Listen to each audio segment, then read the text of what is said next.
Yeah, it was a pretty busy day, but I do remember one truck that came in, and for whatever reason, I don't remember what made it catch my eye, but I decided to pull it around back for an inspection. And we're headed up to Minnesota with a load of seed potatoes. And I went outside and spoke with the driver.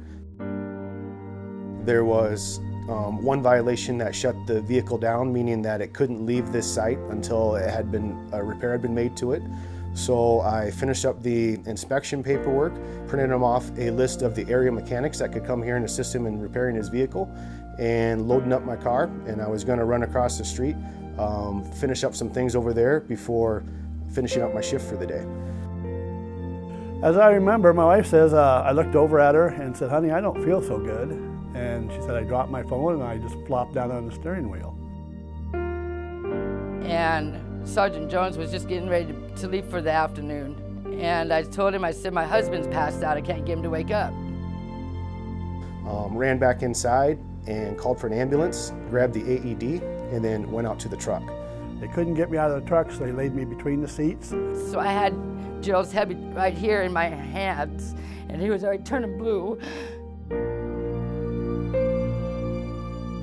And I think about that time I'd been in the truck for probably about 10 minutes, and then a couple of my coworkers showed up. I was working the other side, and we heard the broadcast that the sergeant put out that he had an unconscious driver that was unresponsive and called for an ambulance. So we grabbed all of our stuff from the other side and immediately came over here.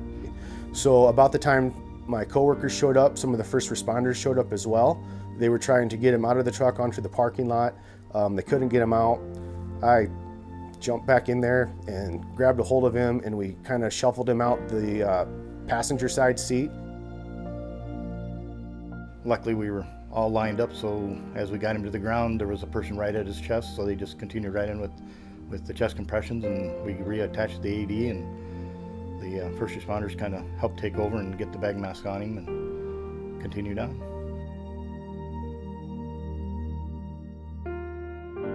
According to my wife, the whole parking lot was full of flashing lights. I guess everybody that was around showed up to help. The doctors informed me that my bottom half of my heart went out of rhythm, and it wouldn't get back in the beat, and that's when I had my heart attack.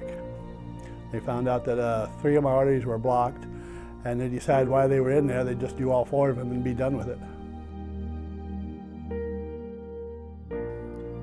His actions